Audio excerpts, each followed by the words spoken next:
Be seated, ladies and gentlemen.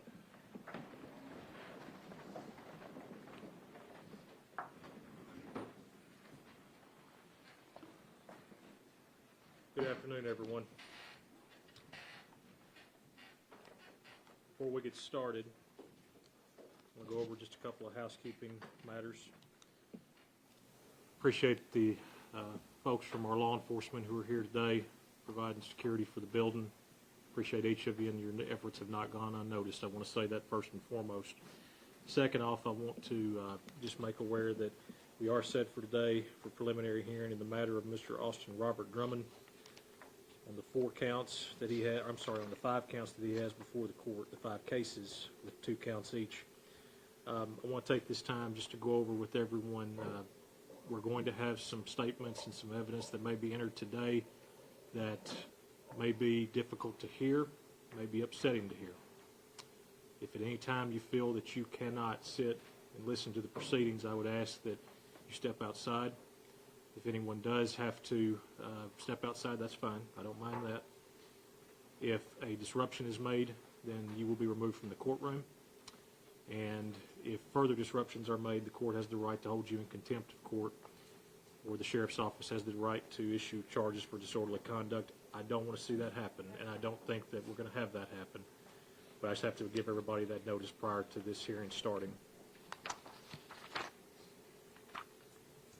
Mr. Goodman, good afternoon, sir. Good afternoon. General Hayes, good afternoon. Mr. Huffman, Mr. Mason, good afternoon. Mr. Drummond, good afternoon, sir. What are we proceeding on first? Because I know there is a motion before the court, and also we have a preliminary hearing. So how do we want to take that up? We'll just do the preliminary hearing first. Okay. Does the state have its list of who it intends to call today during the preliminary? Yes, Your Honor. Okay. The state intends to call Officer Hussy, Deputy Hunter Brady, Special Agent Justin Tubbs, Special Agent Scott Lawson, and Brandon Wheeler, Officer Wheeler. Okay. Anyone else, General? No, I think that's it. Okay. Is anyone from the defense going to be called for as a witness? No, Your Honor, we will call them. Okay. Folks, if your name has been called, and I don't know all of you who they just called out, I know some of them, but for those of you whose name was just called, you will have to step outside the courtroom while the others are testifying. Rule 615 of the Tennessee Rules of Evidence says that witnesses must be sequestered for that purpose. You cannot discuss the case with one another prior to your testimony. Who's the first witness for the state going to be? It'll be Officer Hussy. Okay, Officer Hussy. If everyone else who was called as a witness would step out at this time, and when we are ready for your testimony, we will have a deputy come outside to retrieve you at that time. Yeah, our Special Agent Tubbs is our designated party. Yes. The court will take note that Special Agent Tubbs is the prosecuting witness designated by the state of Tennessee. Mr. Huffman and General, I know y'all's normally my routine is in preliminaries. I'm happy to hear from either party on any opening, but if everybody wants to just proceed to direct examination, I'm fine either way. I just wanted to kind of get the lay of the land from y'all. Yes, the state will waive the opening remarks. Waive opening remarks, yes. We'll proceed then to direct examination. I do want to make sure I have officially put this on the record. We are hearing the matter. I should have done that first. I apologize. We are hearing the matter of State of Tennessee versus Austin Robert Drummond in cases number 25 CR 48067, 48068, 48069, and 48071. The 25 CR being those documents. Your first witness, General. Your state of Tennessee calls Officer Hussy. Officer Hussy.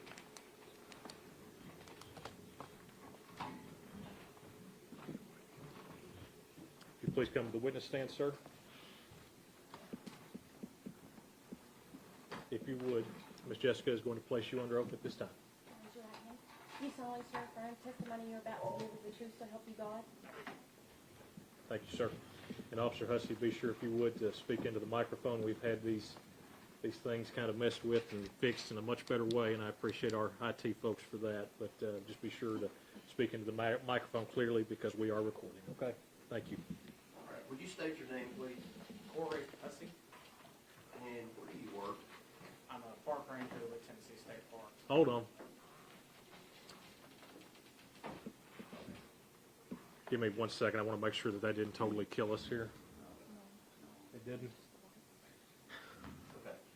Sorry about that. Sorry, guys. All right. Would you tell me again who you work for? I'm a park ranger for Tennessee State Park. Okay. And how long have you had that position? I took this position in June 28th, June 28th. 2025. I'm sorry. 2025. Okay, June 28th, 2025. Do you recall if you were working on the day of July 29th of 2025? Yes, I was. Okay. And as a part of your job, do you routinely patrol state parks and specifically around the Reelfoot Lake area? Yes. Okay. Is that something that's just part of your duties that you do that? Yes. How many parks are there that you have to actually patrol daily? One park, Reelfoot Lake State Park. Okay. Are there individual smaller parks within the full Lake Park area?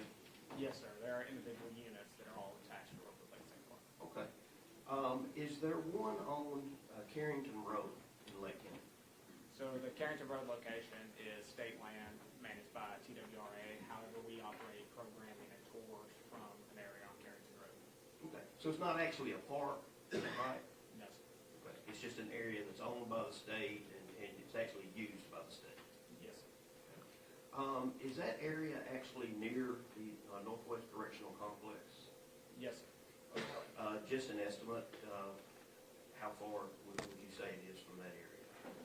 Maybe a mile. Okay. And is that here in Lake County, Tennessee? Yes, sir. That area that we're talking about on Carrington Road? Yes, sir.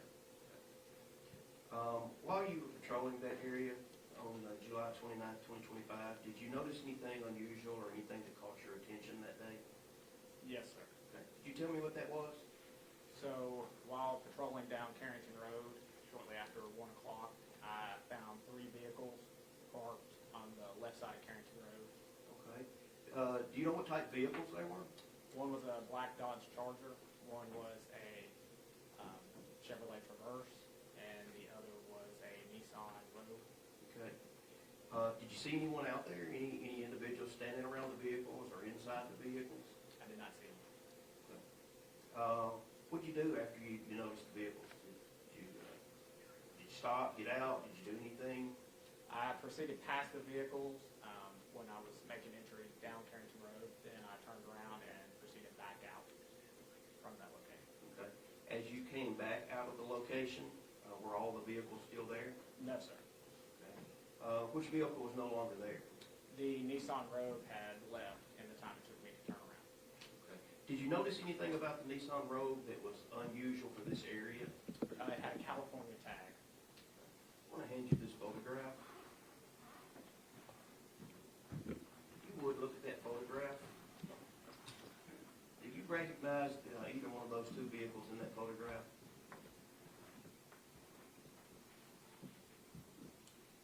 The Nissan Rogue with the California tag would be the similar make and model as what I saw. Okay. Is that vehicle similar to the one that you saw there that day? Yes, sir. When you turned around and came back, was the vehicle leaving at that point, or was it already going? It had already left. Could you tell anything about if it was left hurriedly, or could you tell? In the time it took me to turn around, it had already left from where I could see it. There's quite a bit of dust in the air. As I proceeded out on Carrington Road, there are several straightaways, and at no point in time could I see the vehicle. So it indicated it left in a hurry. Would you make that photograph an exhibit to your testimony, please? Judge Pickens. Yeah, well, I'm sorry. Mr. Huffman, have no objection? Okay. Court will show that this be entered as State's Exhibit Number 1. Officer Hussy, after you saw that vehicle leave and the other two vehicles that were still there, did you see anyone around at that point, around the vehicles? No, I did not see him. Okay. Did you make a report about that? I wrote notes to myself that I did not file any report at that time. Okay. Did you later tell someone about that? Yes, sir. And who was that? My manager, Doug Robertson. What made you tell him about that incident? Later that evening, he messaged me that there had been an incident on Carrington Road. Okay. And at that called him and informed him that I had been there earlier that day and had seen those vehicles. And was that information passed on to local law enforcement? Yes, sir. I shortly received a call from the Sheriff's Department along with TBI and shared that knowledge with them also. And after that, did you produce all of your findings to a report? Yes, sir. One moment, Sean. Yes, sir.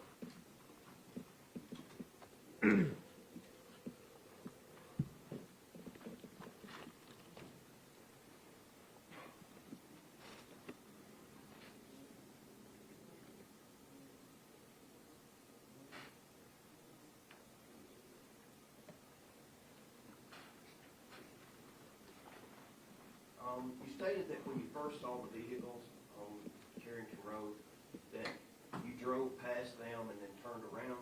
Yes, sir. How long did it take you to go down to the area that you were turning around and then get back to where the vehicles were? Only a few minutes, less than 5 minutes, probably 2 to 3 minutes. 2 to 3 minutes. Okay. Did you notice anything about the vehicles? Were any of the doors open or anything like that? When I was coming past the vehicles the first time, the black Dodge Charger's trunk was open. What about when you came back? The trunk had been closed at that time. So you passed 3 vehicles, the trunk is up. Within 2 to 3 minutes, you come back, the trunk is closed, and the Nissan Rogue is gone. Yes, sir. And when you get back to the road, you see no sign. Yes, sir. All right, then I'll pass the witness. Yes, sir. Mr. Huffman? Yes, sir. Officer Hussy, were you able to see any individuals on scene? You said you drove past, did you notice any individuals? No, sir. Okay. So, when you drove back by, same thing? No individuals at that time. Hussy? Yes, sir. Any redirect, General? No, Your Honor. Officer Hussey, we thank you for being here, sir. You're released from your subpoena. You can have a seat here, or you're free to go, whichever you like to do, sir. Thank you very much. Next. State would call Deputy Hunter Brady. Yes, sir. Deputy Brady.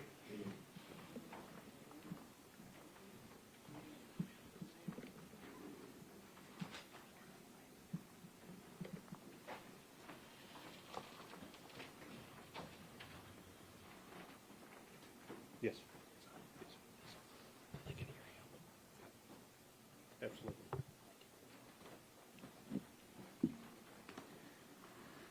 Deputy Brady, if you would, please raise your right hand. Do you solemnly swear affirm testimony you're about to give is the truth, so help you God? Have a seat, sir.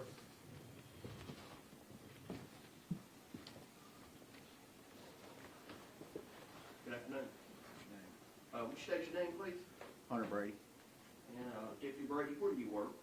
Lake County Sheriff's Department. And how long have you been working there? Been here a little almost a year now. Okay. Do you remember if you were working on July 29th of 2025? I was. Okay. And was that early day or was that in the evening? Would have been in the evening. Okay. Was that the shift you typically work? That's correct. Had you received any information earlier in the day about a baby being abandoned in another county? I have not.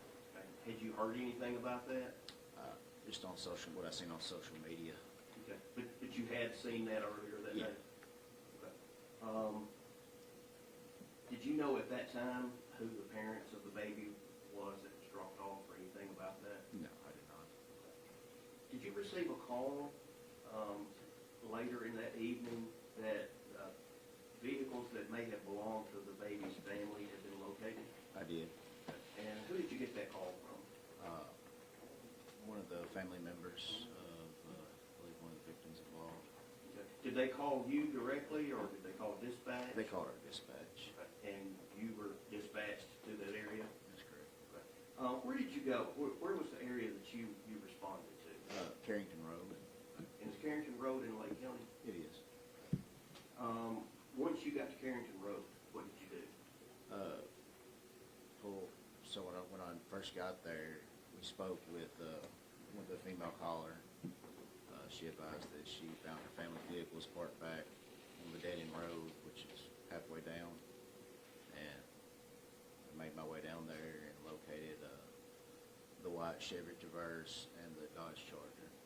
Was anybody else with you, any other officers? There was a Tiptonville officer, Officer Morrow, and Deputy Karen Gross. Did y'all all arrive at about the same time? Yeah, they were probably a minute behind me. All right, so you proceed down Carrington Road, you find a black Charger, Dodge Charger, and a white Chevrolet Traverse vehicle. All right, okay. Was anyone in the vehicles? No, the vehicles were vacant. Did you run any registration on the vehicles to see who they belong to? I was approaching the vehicle is why Deputy Gross started running the registration on the black Charger. Okay. Were you able to determine who that black Charger belonged to? No, not at the time. Or at a later time? At a later time. Do you know who that was? Do you know if it was Brady Williams? I never received the information from dispatch. She's the one that ran the registration. Okay. All right. Fair enough. So you didn't see anyone in the vehicles at the time. Did you start to look around the vehicles or look in the vehicles? Yeah, so I first looked in the passenger side of the vehicle Which one? of the white Chevy first. Okay. Did you notice anything when you looked inside? Yeah, red substance that I believed it was blood at the time, all in the passenger side front and the passenger side rear. Okay. What'd you do at that point? Advised the other officers on the scene that we had either an active situation going on or something had happened and we needed to search the area. Okay. And so did you start to do that? Yeah. Okay. Tell me what happened. I walked around the vehicle a little bit and then I noticed a shoe sitting off the trail that was directly behind the vehicle and it had some blood on it, so that was the direction we determined we needed to go. And I went off in the woods. That's when I located two bodies in the directly behind the white Chevy Traverse. Okay. Did you, before you found the bodies, did you notice if there were any shell casing around the vehicles or anything like No, that? not at the time. Not yet. Okay. Did you later find that Yes, there were? yes. After we located two bodies, we started taking everything off and made our way back up. And that's when we located multiple shell casings around the vehicles. Okay. All right. Let's go back to the first two bodies that you located. Tell me how they were when you found them. The male was laying on his back under his mother, and there was a tarp over the top of him. What was the tarp? Do you know what it's made of? Or? It was like the camo nylon material, the mesh material. Were both bodies completely covered with that material? Yeah, except for they had maybe their hand exposed on the side. Okay. What'd you do at that point? That's when, started communicating with the officers, hey, we needed to secure the scene, start a crime log, and then look for and gather evidence. Okay. Did you secure the scene at that time? Yes. What did you do to secure the scene? We taped it off, cleared the area, and, contacted our supervisors so they could contact TBI. Okay. All right. After finding those two bodies, were there ever any other bodies discovered? Yes. Okay. Tell me about that. It was after Dyer County arrived. One of the Dyer County deputies noticed a shoe on the south side of the road, and I was standing with him, and I noticed some red pools, what appeared to be blood, and it would just kind of shine in the woods, and you could see two more bodies under tarps. Okay. Now, was this in the same area as the original two that you found? No, this would have been south of them, across the gravel roadway. It was in the same area, but it was. But how close were they to one another? The four. You had the two initial bodies and then two others. How far apart were Probably they? like 60 feet. Okay. Were those bodies covered as well? They were. Same type material? Same type material tarp. Okay. Were you able to identify who any of them were at that time? No, not at that time. Did you have any other involvement with this case? I did not. Hold on, Charlie. Yes, sir. Pass the witness. Yes, sir. Mr. Huffman? Few questions. Deputy Brady, okay, so you were dispatched to this area at Carrington Road, is that correct? That's correct. You remember about what time that would be? It was roughly 8 o'clock, I believe. Okay. Are there dispatch logs recording times? Yeah, that's correct. When you arrived on scene, you said there was one Tiffinville officer and there was another officer on scene, another deputy? Lake County Sheriff's Deputy. Okay. When you arrived on scene and you noticed the secured the scene after you discovered the body, is that correct? That's correct. The first set of bodies, yes. Yes. All right. How many total officers were on scene at that point in time? When we found the first set of bodies, there was just 3. No, 4, because a trooper had showed up right as we were entering the woods. And you recall which officers those were?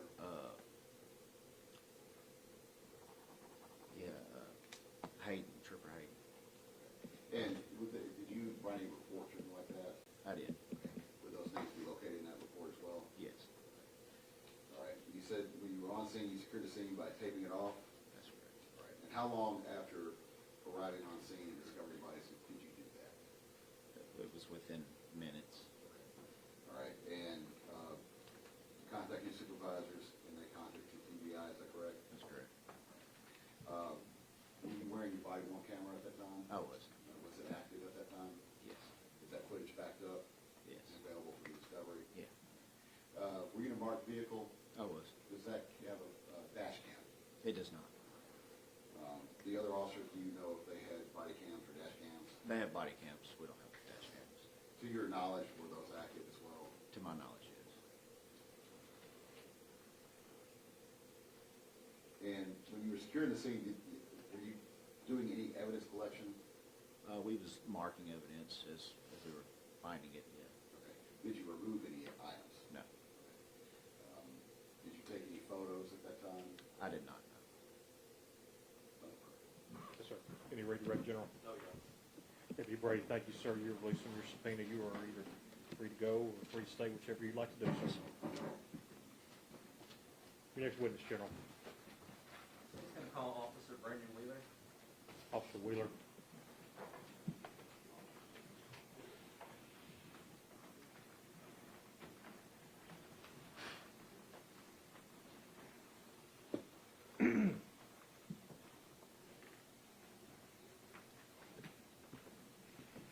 Officer Wheeler, please come up to the witness stand, sir.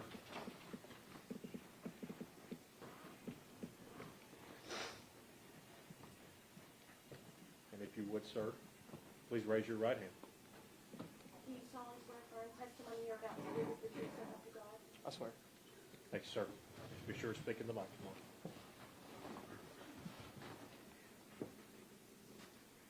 Will you state your name? Detective Brandon Wheeler. And Detective Wheeler, where do you work? I work at the Dyersburg Police Department. And were you involved in this investigation to the case of why we're here today? Yes. Okay. What were you asked to do? I'm not sure if Special Agent Harbor reached out to us or if we reached out offering assistance, but we were trying to identify a vehicle that was of interest. Okay. And how were you trying to do that? So we have 2 LPR systems. There's a Motorola LPR system and the flock camera system, and we were utilizing those to try to identify a Rogue, Nissan Rogue, What is the LPR? license plate reader. And was there anything in particular about the Nissan Rogue that you were looking for? Yeah, this one in question specifically had a California plate on it, which is not typical for our area. Okay. And the city of Dyersburg has these 2 license plate readers, right? There's more than 2, but there are several in the city. Those systems, Yes. Flock Yes. and Motorola. Yes, Okay. And do you have the ability to access those, right? I do. And can you access any other ones? We can access other cameras that other agencies have shared with us. Okay. And did you do that as part of this investigation? Yes. Who else did you access? I access, there's several thousand agencies that openly share their cameras with us, so we can search all of them all at once. Okay. And aside from Dyersburg, who else did you end up searching as it relates to this investigation? The Jackson cameras. Okay. I'm gonna hand you up some photographs.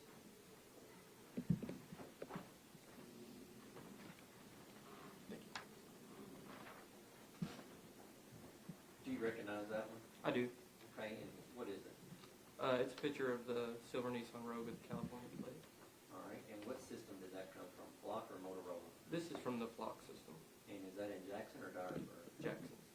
And what time is that? 11:32 a.m. on the 29th of July. Okay. And do you make that an exhibit to your testimony today? Yes. No, I think that state's exhibit to. Without objection. No objection. See, that's, sorry, State Exhibit 2. Ms. Jessica. Thank you.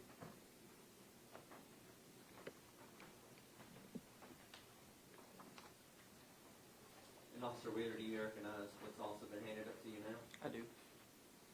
And, actually, let me give you this one first. You recognize that one as well? I do. Okay, and what is it? It is a picture from the Motorola system in Dyersburg, capturing the vehicle going northbound Highway 78. And that's the same road with the California license plate?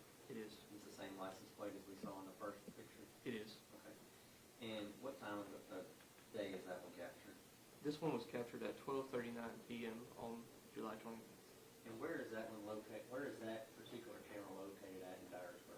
That particular camera is located at the intersection of Lake Road and Radio Road, right in front of Love's. Okay. Could you repeat that again, where it was, intersection of where? Yeah, Lake Road and Radio Road, Radio Road, okay, Yes. I'm sorry. between Love's and Cracker Barrel. And do you make that one an exhibit to your testimony as well? I do. Okay. Show this marked as State's Exhibit 3. And then let's go back to the second picture that I actually handed up to you. You recognize that one as well? I do. Okay. And is it from the same camera that you just identified as the last picture? It is from the same set of cameras facing a different direction. Okay, which direction does that camera face? This one is facing southbound towards the city. All right. And what does it depict? It shows a picture of the same Nissan Rogue California plate heading back in towards Dyersburg. And what's the date and time on that? This picture was taken at 2:15 p.m. on July 29th. 2025. Correct. You make that one exhibit to your testimony as well? I do. Your Honor, we'd ask to make that state exhibit forward. Okay, if I can take one here. Absolutely.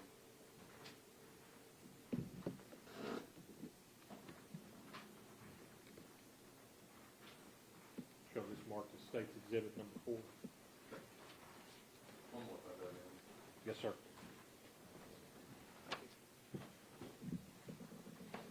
Do you recognize that one as well? I do. And what system did it come from? This is from the FOX system, Is that in Jackson or Dyersburg? Jackson. And what date and time captures that one? This picture was taken at 4:16 p.m. July 29th, 2025. And does it depict the same road as we've seen in the previous ones? Yes, same road, same license plate. Do you make that an exhibit to your testimony as well? I do. And we'd ask to make that State's Exhibit 5. No objection. Show this marked as State's Exhibit number 5. And you can have that passed back to Officer Wheeler just briefly, Your Honor, if there's more.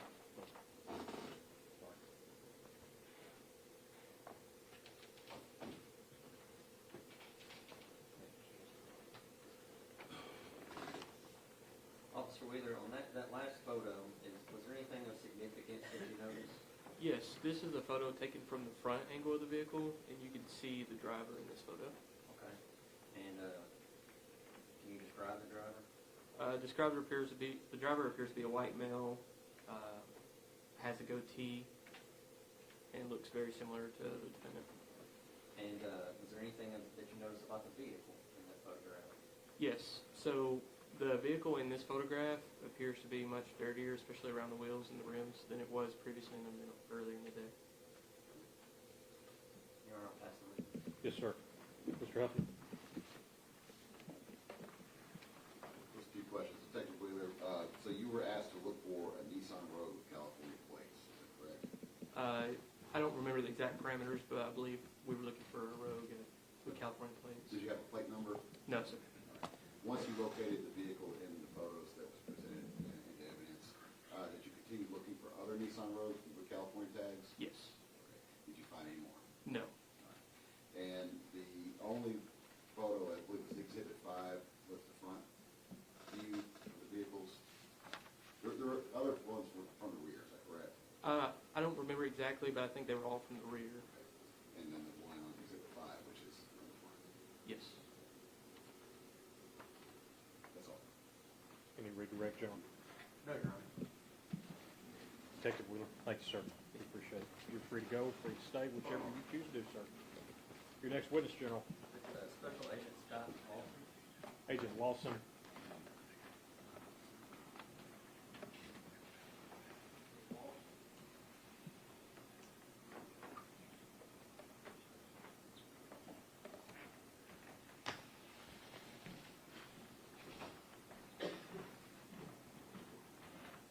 Agent Lawson, if you please come to the witness stand, sir. And before you have a seat, if you would, sir, please raise your right hand. Do you solemnly swear affirm testimony you're about to give is the truth so help you God? I do. Thanks, sir. Yes, Your Honor.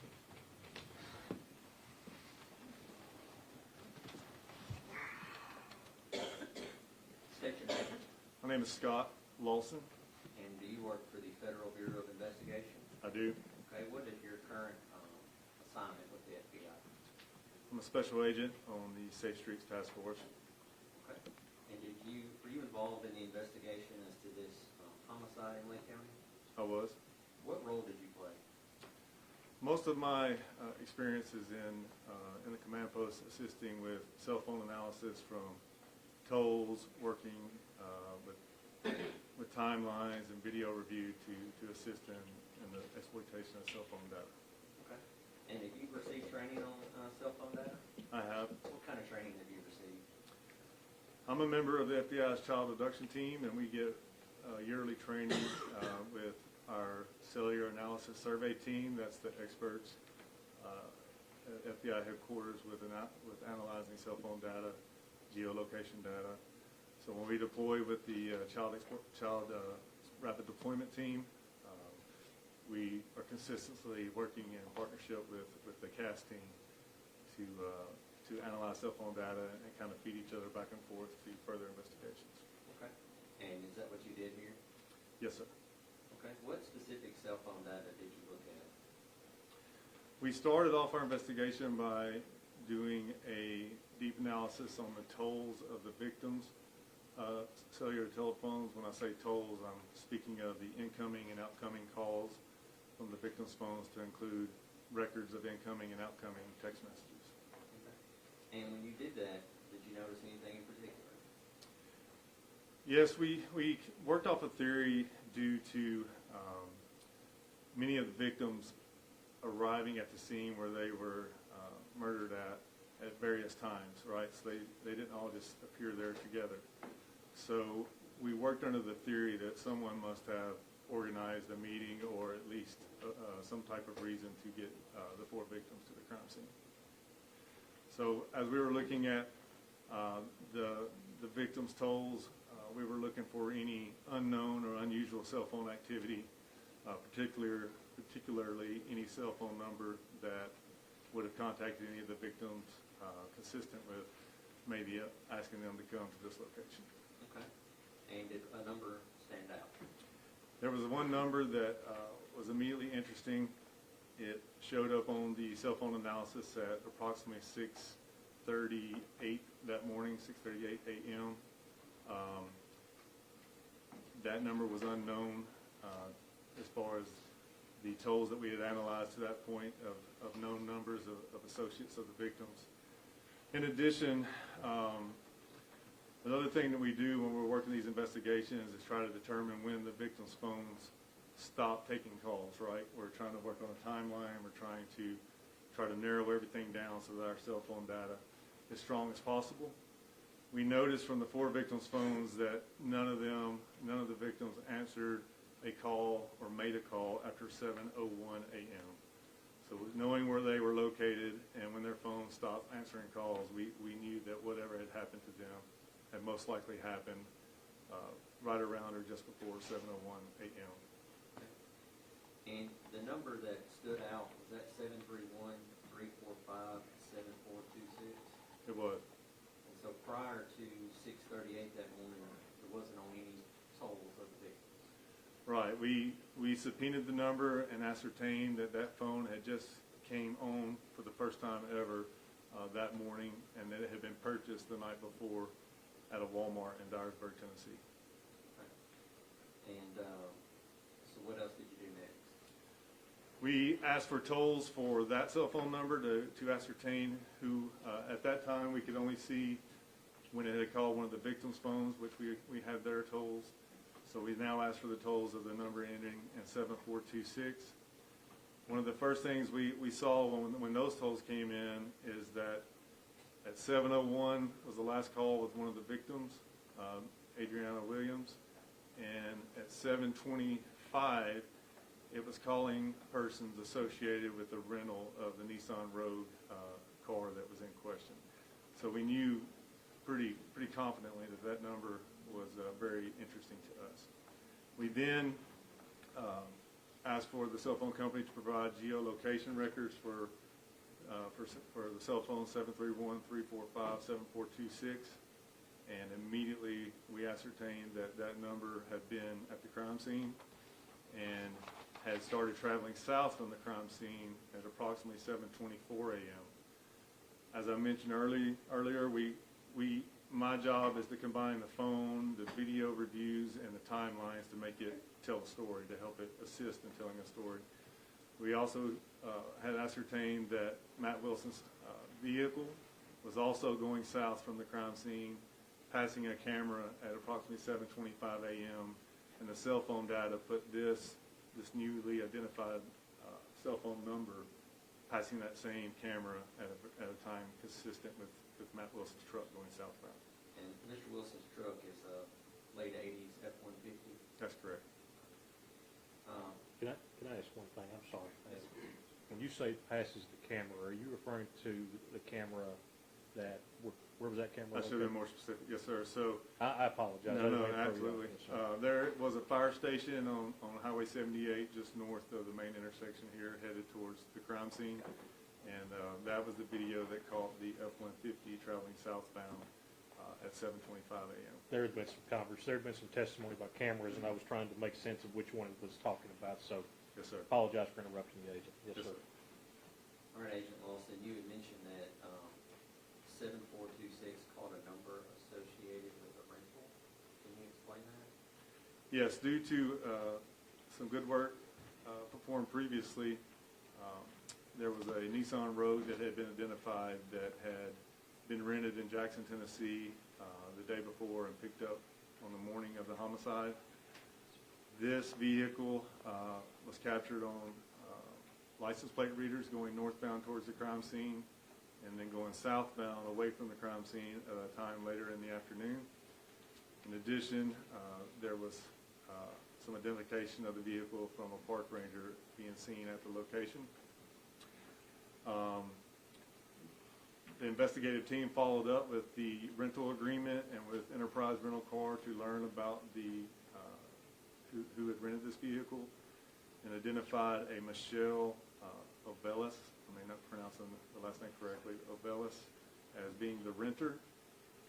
As that investigation continued, she had identified that the vehicle had been given to Austin Drummond and rented on Austin Drummond's behalf.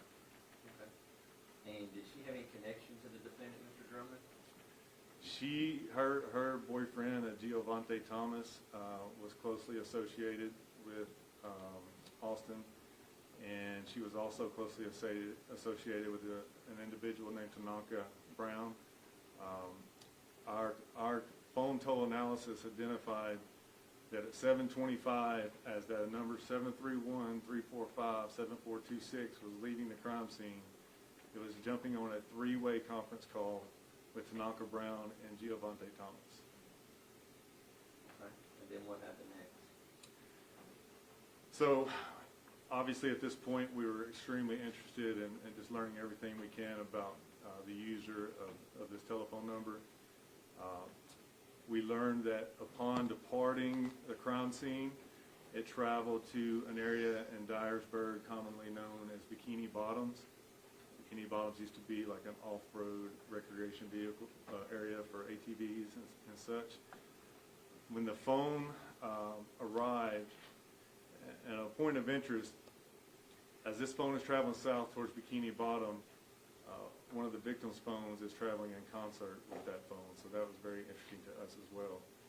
Both of those phones got to the Bikini Bottom area, and the phone 731-345-7426 arrived at Bikini Bottom at approximately 7:44 a.m. and stayed in the area to approximately 9:04 a.m. Based on what we do with violent crime investigations and the knowledge base that we have, we theorize that something as far as getting rid of evidence or weapons or something had happened at that Bikini Bottom area. And in fact, did it? It did. There was, based on the phone data and the investigation in whole, search parties were organized to go to Bikini Bottom. On the day that these phone tolls were being worked, they initially found a Tennessee driver's license for Matthew Wilson.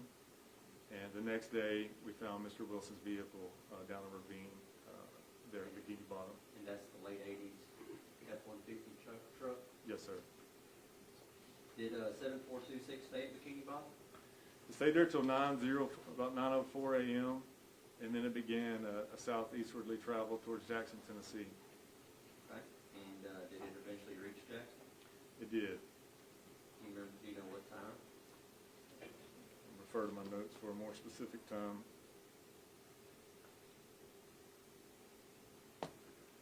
We saw it arriving in the Jackson, Tennessee area at approximately 10:04 a.m. And where did the phone go while it was in Jackson? The phone first travels to an area consistent with the Clarion Hotel in Jackson, Tennessee. It then moves towards the Cherry Grove Apartments, and then eventually towards back up towards Dyersburg. Okay. Let's stay in Jackson for a minute. Was there any significance to the Clarion Hotel? Through the investigation, the Clarion was identified as a place where Austin Drummond resided regularly and potentially used as a place to organize criminal activity. And was his vehicle at the Clarion? The information from the investigation is that his personal vehicle, the Audi, was at the Clarion. Mr. Tanaka Brown, who picked him up at Bikini Bottom, drove him back to his vehicle at the Clarion, and then followed him to Cherry Grove to depart, to leave the Audi sedan. Okay. Was there any significance to the Cherry Grove apartment?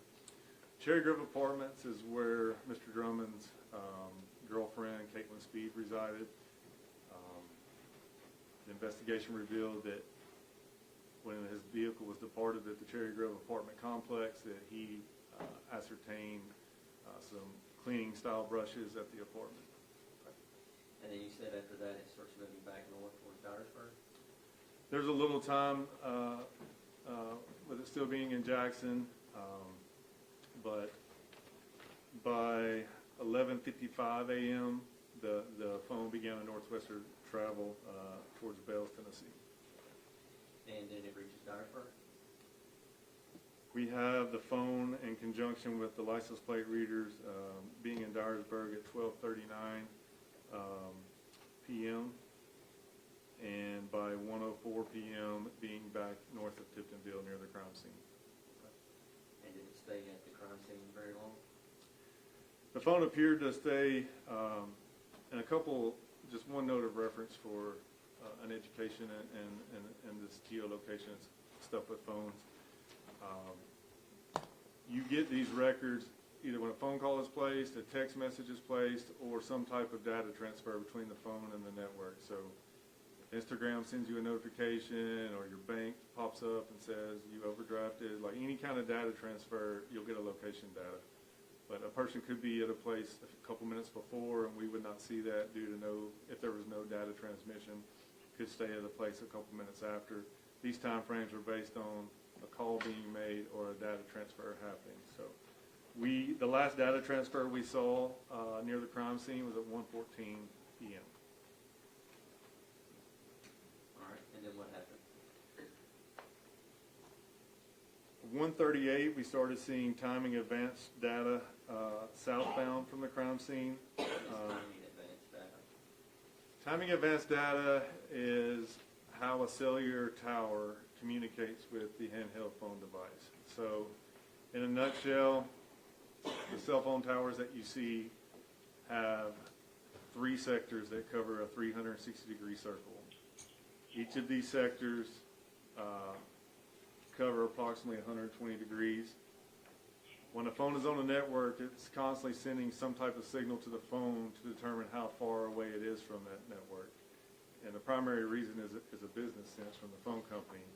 They need to know which tower that phone should be using to have the strongest reception or the strongest data capability. So as that ping is going to that phone and coming back to that tower, if it's getting a little too far away or maybe a little closer to another tower, it'll tell it to start communicating with the stronger tower. So what we can do in law enforcement is we can ask to obtain that timing advance data. And what that will do is say, when the phone was making that call or having that data transaction, what sector is it on, what 120-degree arc from the tower, and how long did it take that communication to go to the phone and back.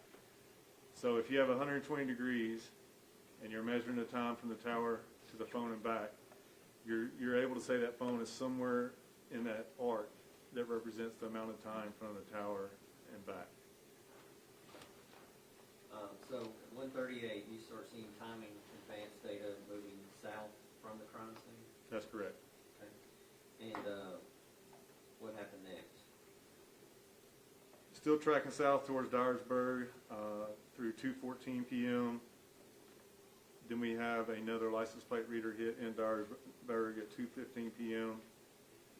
From the next timing advance data of significance was from 2:32 to 2:35.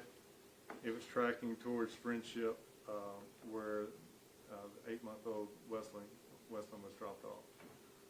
The phone hit a arc right over the house where the baby was dropped off at approximately 2:35 p.m. When you say the phone hit an arc, what does that mean? So when the phone made either a data transfer or a phone call or a text message at 2:35, the phone communicated with the tower in an amount of time consistent that it had to be in an arc that covered the area of the home where the baby was dropped off. Okay. So then what happened after that?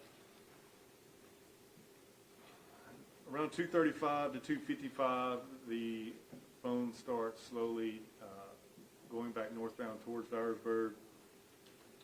We learned through our investigation by 3:11 p.m. that a 911 call was coming in about the child being in the yard. From 2:57 to 3:23, the phone starts tracking towards Bells, Tennessee, southeast again, eventually towards Jackson. Okay. And does it eventually reach Jackson? It does. At 3:39 p.m., the telephone number was back in the Jackson, Tennessee area. Of great significance to the investigative team, at 4:22 p.m., I'll try to explain this. It's a little bit difficult, but I mentioned the arcs where a phone can be in. So if you've got a sector pointing this way and you have the arc, but if you're in a city and you got multiple towers close, sometimes you'll see the arc from this tower and then the other tower facing back at you, you'll see its arc. So if you ever have two arcs intercept, you can not only say the phone is in the arc, you can say it's exactly, you can say with great confidence that the phone is where the two arcs intercept. You almost have to see that, but where the two arcs from two towers intersected from 4:22 p.m. to 6:06 p.m. was right over Austin Drummond's parents' home. And then did he leave his parents' home? Approximately 6:34, we saw the phone being in an area consistent with the Clarion Hotel again. And then at 8:44 p.m., we saw the phone being in an area consistent with being back at Cherry Grove Apartments at Caitlin Speed's residence. And then of note, the phone went off the network. Well, let me mention this. Of note, Lake County receives a 911 call at 8:17 p.m., kind of alerting the family and the public to what's going on. The phone went off the network for the last time ever at 8:44 p.m. So the phone was just turned on for that day and then was never used again after 8:44 p.m. Thank you, Agent Lawson. Not back to you. Yes. Mr. Huffman? Few questions, Agent Lawson. Yes, sir. So your role in this case was essentially limited to the cell phone data analysis, correct? The cell phone analysis and just assisting with interpretation in the command post of the timeline, the video, and the phone data. Okay. All right, now, I actually understand what you're talking about with the triangulation regarding those things. The only way, so when you have cell phone data, my understanding is, and I believe also from your testimony, there are 120-degree arcs. You typically, cell towers have three areas, encompassing 360 degrees, is that correct? That is correct. Right. Now, in order to determine the position of the cell phone, you can tell which sector it's in, correct? Absolutely, yes, sir. And unless you have the timing advance data, you do not have a distance from the tower, correct? Right, that requires the timing advance data. All right, so if you do not have the timing advance data, you just know it's somewhere in that sector. Yes, And that could be large areas, square miles, correct? yes, sir. All right. How many of these locations did you have timing advance data? For instance, you said there's one where the timing advance data gave you the triangulation directly over Austin Drummond's parents' house. Yes, All right. A couple times you testified that you had the cell phone at the crime scene. yes. Was that given with the timing advance data, or was that just in the general area with the sector? That was with timing advance data, but it would be with one arc, so it could be in a great length of area in an arc, but the arc was over the crime scene. Okay, so you did have a sector and an arc. Yes, yes. That was my question. Did you ever determine who purchased that cell phone? You said it was purchased in Walmart in Dyersburg. Is there any evidence of who purchased that phone? We believe that two of the victims purchased the phone the night before. Do you have any evidence that Austin Drummond's purchased that phone? Not him personally, no, sir.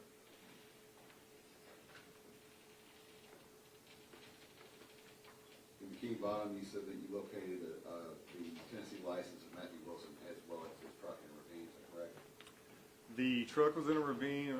My understanding is the Tennessee VL was a paper copy, and it was not down the hill. It was up more in a kind of common area, but it wasn't down the ravine. Were you involved in that search or processing that scene? No, sir. No, sir. One moment, Judge. Yes, sir.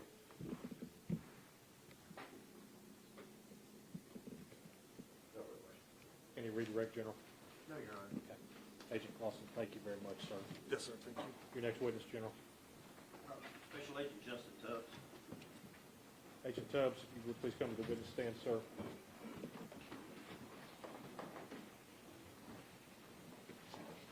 If at any time any of the parties need to take a break, use the restroom or do anything, just let me know and I'll be happy to do that. I just forgot to mention that. Agent Tubbs, raise your right hand, sir, please.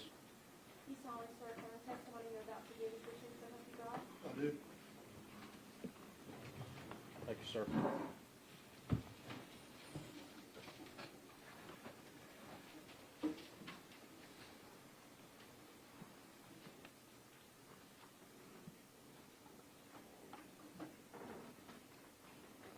Would you state your name, please? Justin Tubbs, And Special Agent Tubbs, where do you work, sir? with the Tennessee Bureau of Investigation. And how long have you worked there? I've been there since 2018. And do you recall, were you on call or were you called on the evening of July 29th, 2025? I was called, yes. Do you know what the purpose of that call was? Lake County Sheriff's Department had been called to an area out by the prison where two vehicles I had received emails about the child that was missing that morning or that afternoon From Dyer County? from Dyer County, and the parents of the child plus the grandmother and the uncle of the child. So whenever I was called, I was told their vehicles and the deceased victims had been found out at the end of Carrington Road. Okay. Did you go to that scene? I did. Once you got to that scene, what did you see? There were members of not only the Dyer County Sheriff's Department, Lake County Sheriff's Department, Tennessee Wildlife Resource Agency, because it was on their land. But there was also some special agents from the TBI who had also been called to come out and assist me. Once we got out there, I saw the black Charger that was known to be driven by Braden Williams, 15-year-old child, and a white Traverse that was known to be driven by Courtney Rose.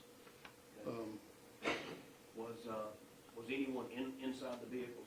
They were not. Okay. What'd you do after locating those vehicles? We had Deputy Hunter Brady walk us around the scene as to what he had discovered whenever he first came upon the scene. And He showed us inside of the white Traverse, there was a red, brownish stains substances that are consistent with what I know to be blood. And then he showed us, And let me ask you this, do you know who that white Traverse belonged to? it was known to be driven by Courtney Rose. Go ahead, I'm sorry. And if you drive down Carrington Road, to the left where it kind of comes to a dead end, it's almost like a parking lot where these vehicles were parked. Behind that is whenever you start walking into the woods, same as if you, what the deputy before was talking about, if you cross the road, you have wooded area in front of you. So the deputy took us to the back of the parking lot and showed us where Brady Williams and Miss Courtney Rose were laying. They were covered with what looked like to be camouflage burlap, which is commonly used with hunting that I know of. And then he walked us in front of the parking lot across the road where the bodies of Adriana Williams and Matthew Wilson were at, and they were also covered with the same type of burlap. Were you able to, were they all four deceased at They the time were. that you arrived? Yes, sir. Were you able to determine the cause of death at that time? Or They- what, not a medical cause, but what appeared to be? The injuries were consistent with gunshot wounds that all four victims had. Were you able to determine how many gunshot wounds there were? Not at the time. Were you able to at a later time? Yes, whenever the medical examiner out of Nashville called me with preliminary findings, he informed me of how many wounds and type of wounds that each victim had. What type of wounds did Courtney Rose have? She had been shot in the head How many times? at least once that I remember. Okay. What about Brayton Williams? He had been shot in the back of the head. What about Adriana Williams? She had also been shot in the head. And what about Matthew Wilson? Mr. Wilson had been shot in multiple places in his body for approximately 11 times. I gotta get out of here. I gotta get out of here. Please. Please. Please help me. Please.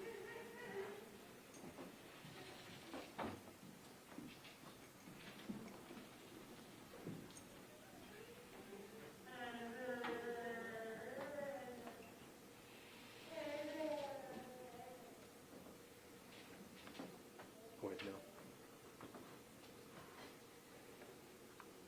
Was there a, you had said earlier that there was an infant that had been found in Dyer County. Yes, sir. I assume, did you find any evidence of an infant that may have been there? I didn't see any evidence in the vehicle at the time. Whenever we realized the totality of the scene, myself and my immediate supervisor that was on the scene, we decided to call the violent crime response team that TBI has, and we stepped back away from the scene and secured it until they got there.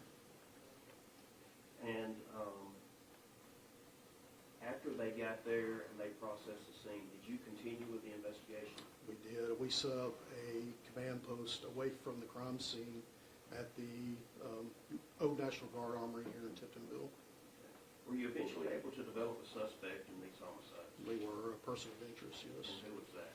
Mr. Austin Drummond. Did you see him in court I today? do. You identify him, He's please? a gentleman sitting at the defense table in the inmate uniform. Okay. After getting there, you said that there were two vehicles there. Did you get information that there may have been a third vehicle? Yes. Tell me about that. We were told by Miss Kim Hamill, which is Mr. Wilson's mother, that he drove a older model F-150. Okay. Do you know what color it was? It was white with a red stripe down the side of it. Was that vehicle out there that day? It was not. Did you think that maybe that was something you needed to be looking for? Yes, sir. Okay. What did you do? Chief Joe England with the Tiptonville Police Department, before we got to Tiptonville, had already been looking at video from the Tiptonville Fire Department. There's a camera there, and he had found video of the victims arriving that morning, passing the fire department, driving north out towards Carrington Road, and then I believe there was video of the truck returning a few minutes later, about an hour or so later. Okay. And you said that was footage from the Tippinville Fire Department? Correct. Okay. Did you review that footage yourself? I did not. I mean, I did look at pictures that Chief At a was later sending us. time, did you? Correct. We obtained the entire video. We sent an agent to Tippinville to obtain video not only from the fire department and other places of interest along Highway 78. One thing that we usually look at on security cameras is the date and time. Correct. Did you check that on these cameras?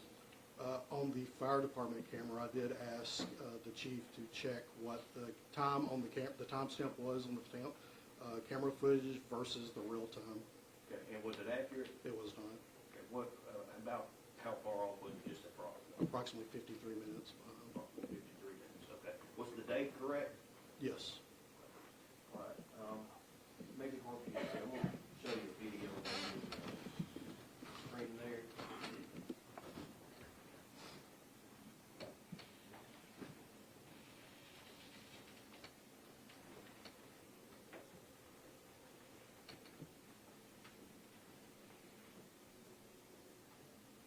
And I'm just gonna go ahead and move over to the point that we're interested in.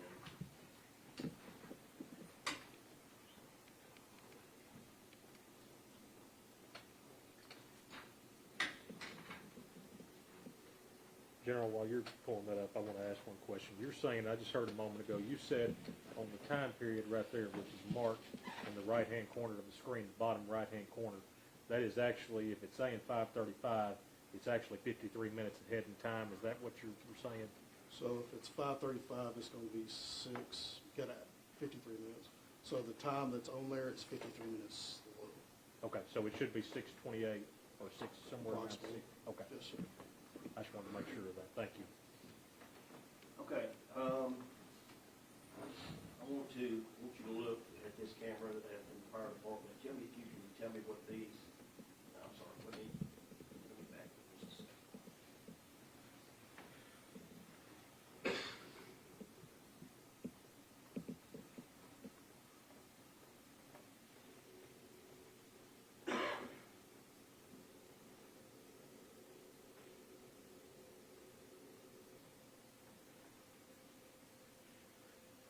You recognize that white vehicle? It appears to be the white Traverse of Miss Courtney Rose. And what direction is that vehicle traveling? It is traveling north. And what, in relation to the fire department, where is the crime scene? If you're looking at the road, the direction that the car is traveling is the direction of Carrington Road. Okay. So that car would be traveling in the direction of the crime scene? Correct. Okay.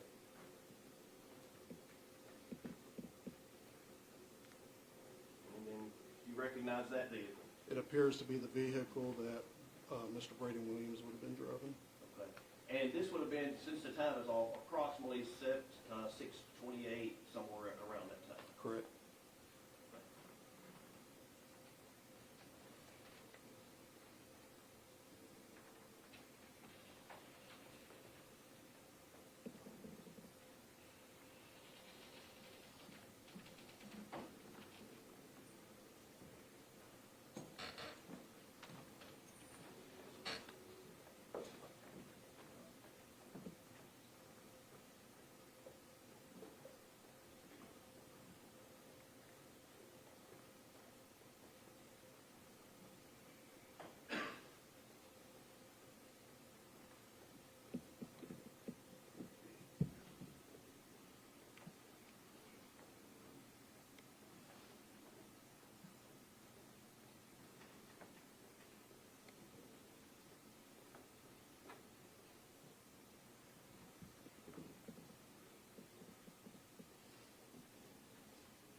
Once again, this is Tippinville Fire Department camera.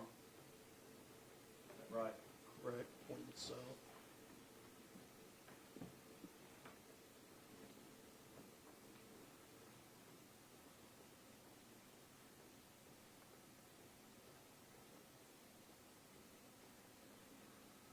You recognize that vehicle? I do. That is the vehicle that appears to be driven by Mr. Matthew Wilson. And is that the vehicle that was not at the scene that you were looking for? It was not at the scene. Okay. And the time, once again, it's not correct. So is it approximately 20, 22, 23 minutes after the first two vehicles came by? That's correct.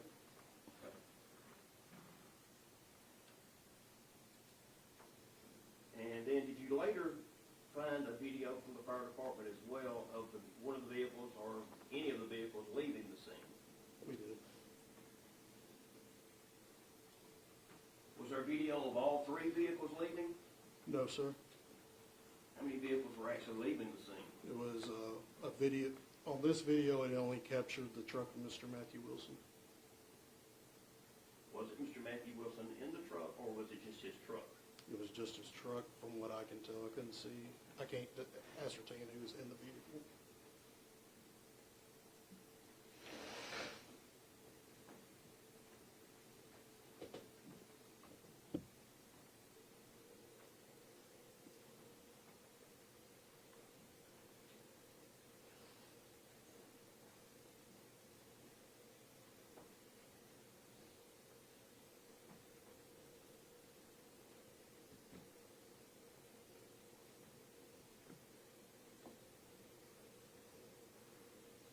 Same vehicle leaving the scene? It appears to be, yes. Okay. Now, you heard testimony from Agent Lawson previously about the phone calls. And there was a talk about a phone call that connected on the cell phone that was at the scene, then left the scene, and then was eventually at Austin Drummond's parents' home. Was it at the same time that coordinates with this video? Yes. Now, did you also obtain video footage from Williams' garage? It was obtained. I haven't viewed it. Now, were you able to determine that the time on that one was actually correct? I do remember being told that they had the correct time on it. Okay. So, now, is this south of the fire department? It is heading back towards Dyersburg. Okay. So if you're coming from Dyersburg to the crime scene, this camera would have caught the vehicles first and then the fire department? Correct. Right? The Mexican restaurant is here to the left of the screen, and then you have the mural that's painted on these little grain bins, or chemical bins.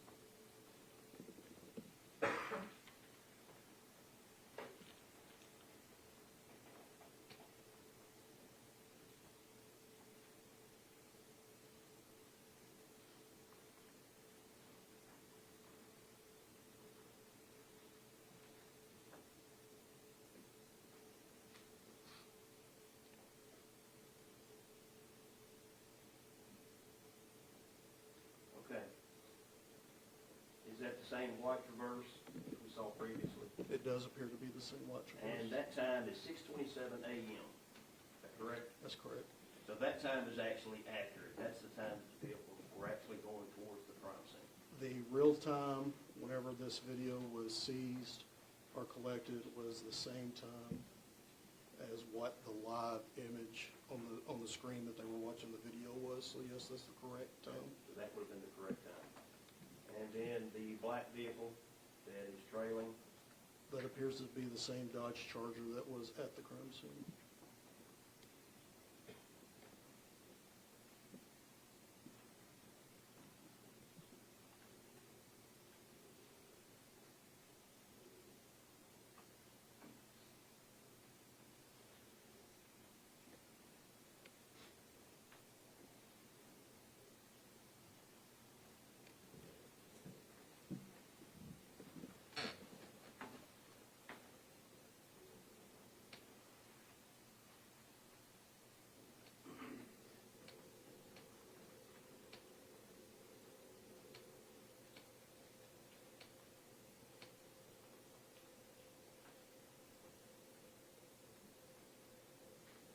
is that the red and white truck once again? It is. Can you tell how many people are in that vehicle? There appears to be 2 occupants in the vehicle. And that time, 6:50 a.m., that would be the accurate time? That's correct. So about 20 minutes after the first two vehicles came by. Yes, sir. I'm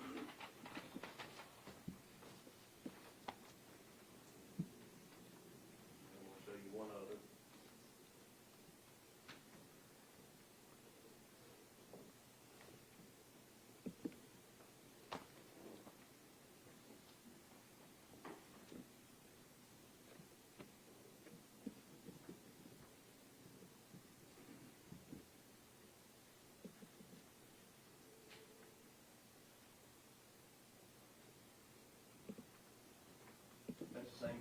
now leaving the crime scene, It appears to be. and once again, the time on that. This is 07:25 a.m. So approximately 30 minutes after it passed by the first time. That's correct. Can you tell if there's two people in the vehicle? It doesn't appear to be. I can't see anybody in the vehicle from here. You see anyone in the passenger seat? You mind if I stand up? No, go ahead. I don't mind. Go ahead. Do not. Do you know how far it is from the Mexican restaurant there to the crime scene that you were driving? Just a few minutes. I'm not sure on the mileage. Maybe 2-3 miles. Maybe 10 minutes? Maybe. So we've got about a 30-minute gap there from the time that the vehicle passes here, gets to the crime scene, and then comes back to that point. That's correct.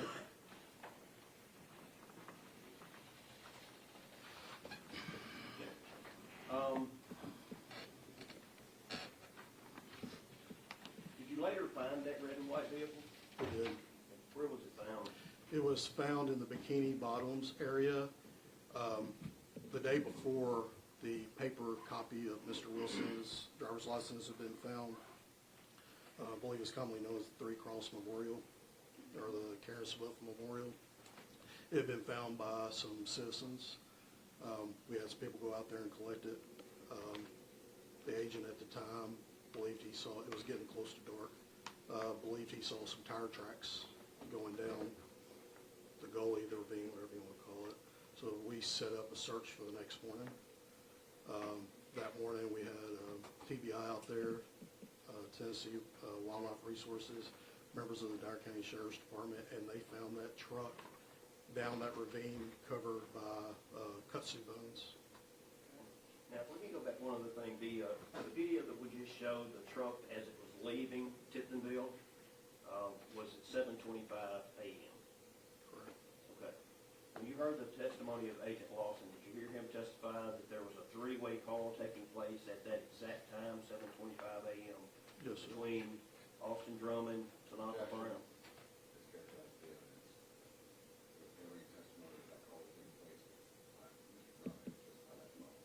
Okay, let me rephrase that. I'll sustain that. That there was a call from that phone that is of interest to Tanaka Brown and Giovanni Thomas. Correct. The phone that had been at the crime scene that was activated that morning, that we later found out was bought by the victims the night before. There was a call to Mr. Gio Thomas and Mr. Tanaka Brown. Okay.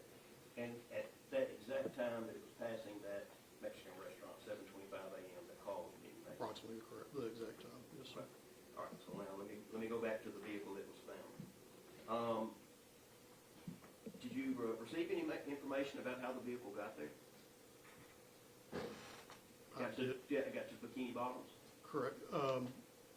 We interviewed Miss Michelle Ovelis a couple of times, and she ended up telling us that she was told by Tanaka Brown that he had met Mr. Drummond with the baby out in that area and given him a ride back to Jackson. Okay. Did you talk to Tanaka Brown about that? We did. Did he admit any of those things? He did. Okay.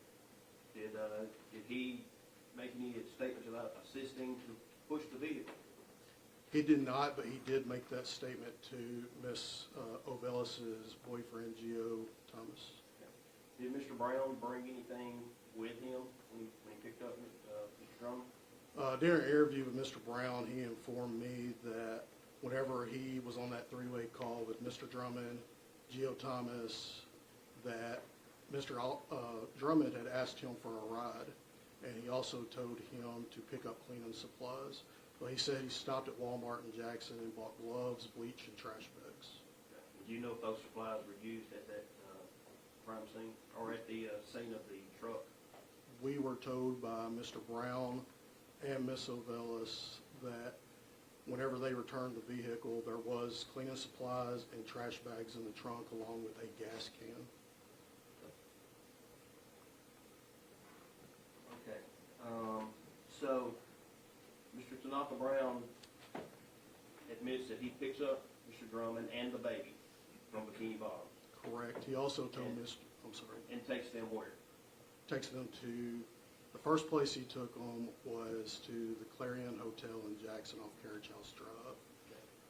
That's where Mr. Drummond's Audi vehicle was parked. Mr. Drummond got the vehicle. Mr. Brown and him went to Cherry Grove Apartments where they dropped the Audi off. They continued on from there with the child in the car to the apartment of Geo Thomas and Michelle Ovellis to retrieve the rental car. Okay. And the rental car, what type of rental car was it? It was a Nissan Rogue. Do you remember the color? It was a silver or light gray. And what type of license plate did it have? It did have California tags on it. And had you received information previously from a wildlife officer that may have seen that vehicle? He is a state park ranger, Mr. Corey Hussy. He had seen a Nissan SUV along with the two victims' vehicles out on Carrington Road earlier that afternoon. And the distinguishing feature on that Nissan vehicle was it had California tags. Okay. And you actually were able to determine that it was a rental vehicle? Correct. Whenever we ran the information on that license plate, we found that it was a rental for Enterprise rental car, and it had been picked up at the Enterprise location over in Jackson by the bowling alley. Okay. And do you know who rented that vehicle, who picked it up? Michelle Vellis had reserved that vehicle on the night of the July 28th. And you said that you had talked with Ms. Ovellis? We had. Why did she rent that car? She stated on the night of the 28th, Mr. Drummond, well, she knew him as AD, came to her residence and asked her to rent him a vehicle to be picked up at noon the following day on the 29th. Okay. And did he actually pick that vehicle up? He Mr. picked it. Drummond, did he actually pick He it up? didn't pick it up from Enterprise. He picked it up from her residence later on the 29th at approximately, she said, between 10 and 11 a.m. Do you know if he was alone at the time he picked up the vehicle? Ms. Ovellis and Mr. Thomas both told us that Mr. Brown, Mr. Tanaka Brown, was with him whenever he arrived and obtained the rental vehicle and left in it. Okay. And about what time was it that he left? After he picked up the vehicle and left their residence? She stated it was sometime between 10 and 11 a.m. Okay. And that was in Jackson? That was in Jackson Okay. on the 29th of July. All right. We've heard evidence already about flock cameras and about looking for footage. Were you able to determine that vehicle actually did have a direction of travel after it was picked up? Correct. We had it on camera sometime after 11 o'clock, or we did find that it was on camera sometime after 11 o'clock leaving Jackson. Okay.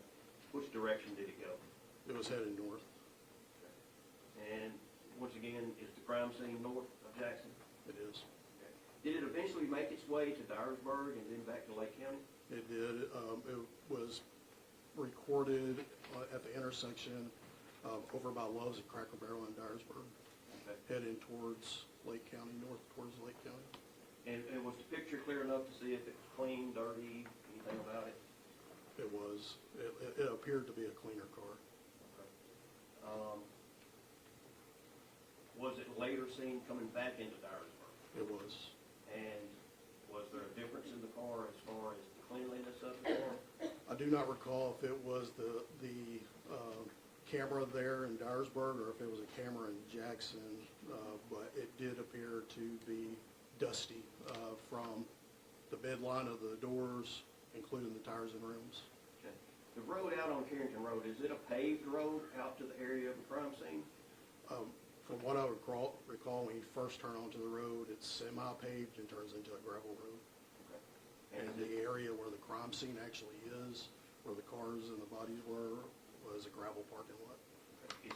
Do you have to drive a good distance on that gravel portion of the drive? You do. Now, we reviewed video cameras previously of the Dodge Charger, the white Traverse, the red and white pickup truck Ford F-150. Was there also video that captured the Nissan Rogue in Tiptonville? I believe there was a video. I don't recall which establishment that video is from. Okay. Once again, you did receive video images from Williams Garage. Correct. If you would, I'd like to show you the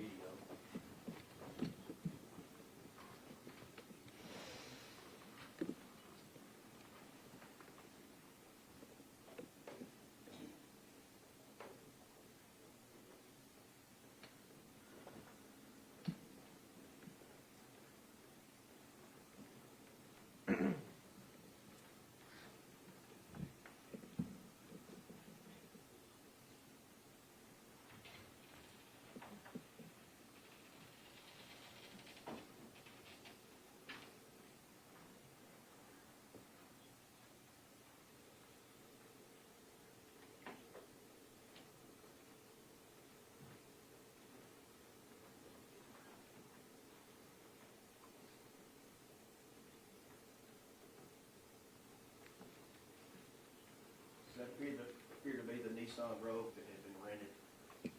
Yes, it's a light silver, maybe a gray Rogue, and it looks to have a license plate on the front of it, unlike what Tennessee requires. And that was gonna be my next question. Does California require a license plate on the front and back? They normally do, yes. Okay. And did this vehicle have a California plate on the front and back? Other images that I've seen of it did have a California plate on the front and the back, yes. Just as this appears to have? Correct. And that time, once again, is 1:08:52? That's correct. So this is probably maybe, what, an hour and a half from the time the vehicle was picked up in Jackson? It was picked up somewhere after 11. It was leaving Jackson probably approximately 11:30 from what I recall. It'd probably be about an hour and a half or so, a little bit more than an hour and a More half. than an hour and a half from the time it left Jackson. Yeah. Okay.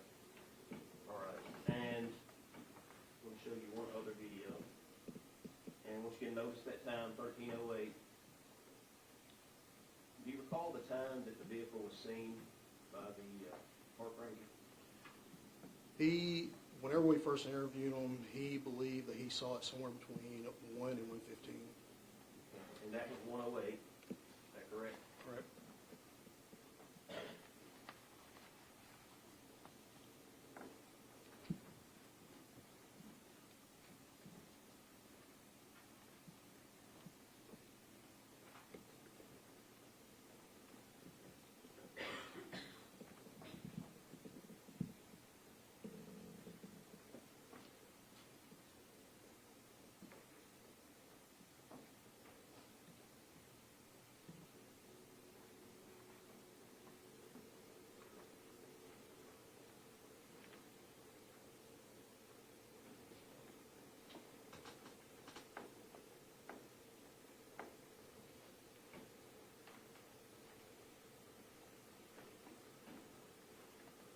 Does that appear to be the same vehicle going back towards Jackson? It does. So it was originally 1:08, it's now 1:33, so approximately 20 minutes or less from the time that it was seen previously. Is that right? Correct. So would that be just about enough time to go up there, turn around, and come right back? It would be.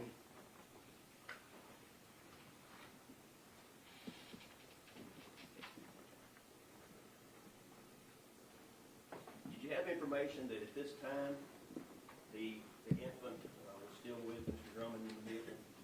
Yes. Whenever Mr. Brown told us that he dropped whenever they arrived at the house of Ovelis, or the residence of Ovelis and Thomas, he stated that Mr. Drummond transferred not only the baby, but the cleaning supplies he had bought to the road and left the residence with it. So we had no other reason to think that the baby wasn't with him at this time, especially since it didn't get dropped off until after 3 p.m. in Dyer County. Okay. So that was 1:40 when he was going back towards Dyersburg, and then, what, approximately an hour and 20 minutes later is when the 911 call comes in? The Dyer County 911 call, yes, sir. Okay. And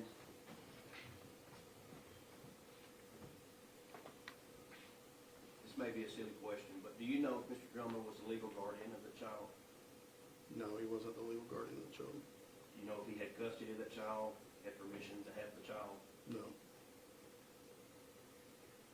Now, you did request cell phone data, which we've heard from already, is that right?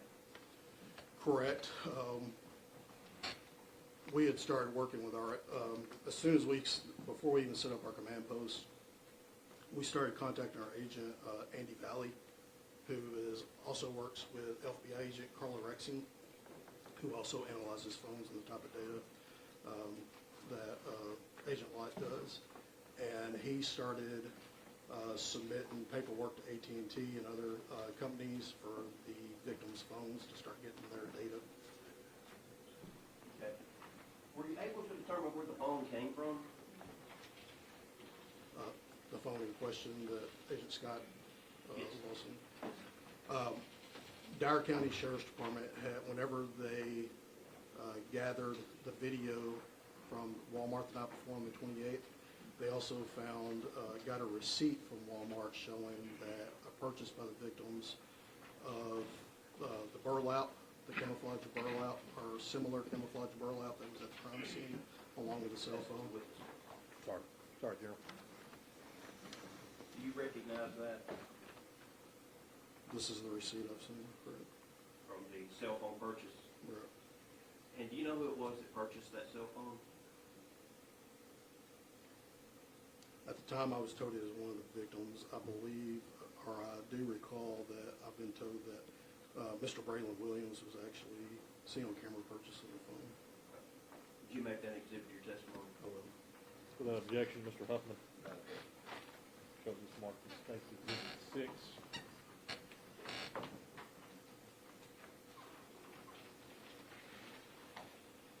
Were you able to determine if that cell phone was used to call any family or friends of Austin Drummond? Yes, that cell phone was used to call Geo Thomas, who in turn put Mr. Brown on the phone on the three-way call that morning. Did you interview Mr. Geo Thomas? We did. Did he admit to you that he did have that three-way call and was he part of the conversation about picking up Mr. Drummond? That's correct, he did. And that was to pick him up from Bikini Bottoms? Right. Now, I've shown you videos. We've also had the cell phone data. Have you reviewed both of those prior to today? Have you looked at those, looked at that data? I have some of it, correct. Okay. Would it be accurate to say that the cell phone data, the timing on the cell phone data and the timing on the videos match? From the evidence I've seen that's been collected and presented during the investigation, yes, they did match.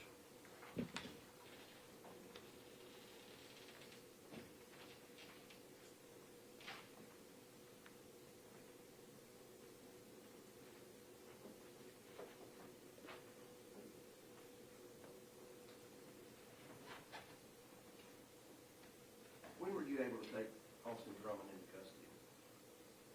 He was taken into custody on, it would have been that Tuesday after, I believe it was August 6, 2025.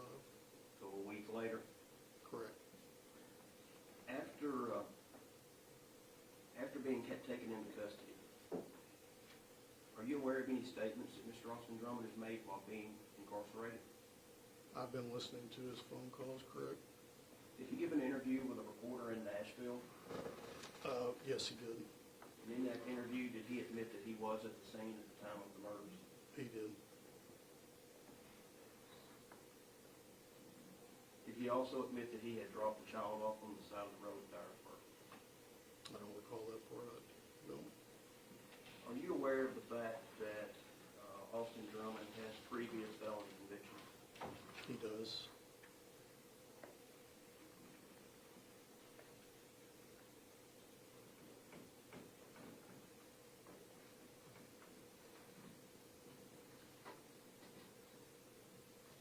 One moment. Yes, sir. And I'll pass the witness. Yes, sir. Mr. Huffman?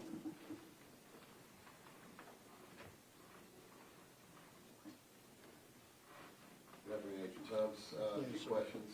Would it be fair to say that you were the lead agent on this case? I'm the case agent, correct? So you pretty much have seen most of the information as it comes in. For instance, the medical examiner's report. You have preliminary reports, is that right? I had a preliminary phone call. I haven't received a report yet. So that is still in process, correct? Correct.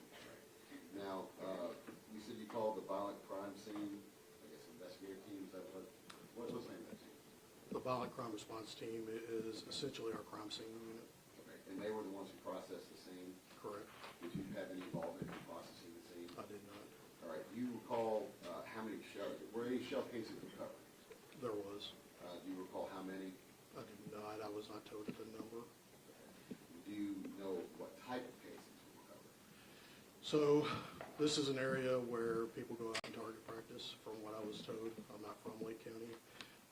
There were a few different kinds of calibers out there. The violent crime response team leader He's Special Agent Forensic Scientist Julian Conyers.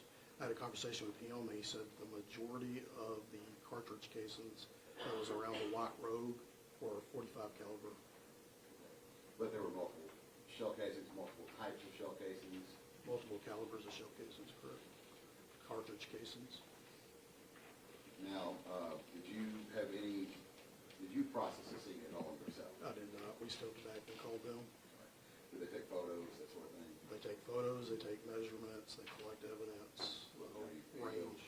Any video obtained? They usually do. I'm not sure on this one. So whenever they finish processing and they do all their evidence, all that, they will create what they call a crime scene investigation report with the photos and everything. That's still in the process. That's not completed, so Last I checked this week, it was not completed yet. typically, you guys just don't carry body cams like that. Did you have a body cam? I did not. Regarding the video with time delta, how did you determine that it was 53 minutes slow? How did you determine that? Whenever I was talking with Chief England, I asked him what the time was on what he was looking at live on the video camera, because he went back to the fire department to see how far was behind, or if he could get any more video of any of the victims' vehicles, any other vehicles that might be suspicious. And I asked him to look at what the real time was in the live video versus what the like what was on his watch, and he found that it was 53 minutes behind. During the course of your investigation, were you able to gather any evidence as to why these victims were on the scene?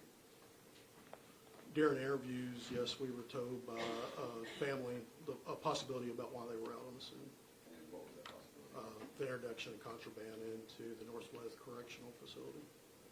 Were you able to obtain any evidence regarding that? Regarding them being part of it? Well, you said that the potential introduction of contraband in Northwest, was there any contraband found on the scene? No, there wasn't any on the scene that I'm aware of. I have not been told by the violent crime response team what was in the car, but that has not come up in our discussions. Yes, sir.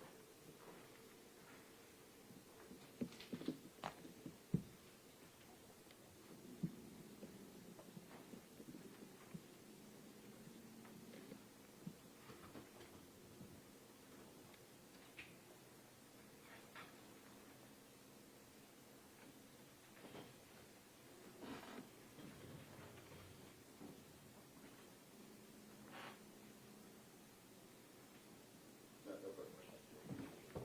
Any redirect, General? One of the things that I failed to introduce the actual videos. I played those. Would you make that into your testimony? I would. No further questions. Agent Tubbs, you may have a seat. Please go whichever you choose to do. Thank you, sir. The next witness. The only other proof we have is we do have certified copies of the verification of death for each individual. We would ask to see those. Without objection. Show the CD being entered with the video as States Exhibit 7, and then this being entered as States Exhibit 7. Or 8, I'm sorry. I apologize, number 8. That concludes the state's proof. It does, Your Honor. No Mr. further. Hussy. Then we should be heard on argument. Yes.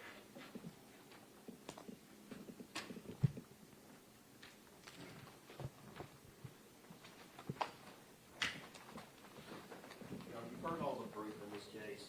There's a real tight timeline with this case, and we think that we can show that. We think we've shown that today with cell phone data and as well as video footage. But just to go back through that, and just to go back through this timeline, I want to go back and highlight these things.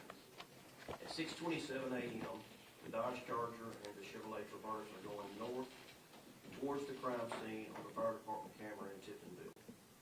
At 6:38, there's an outgoing call from the phone, and when I talk about the phone, it's going to be the phone in question that was purchased the night before. There's an outgoing call from that phone to Adriana.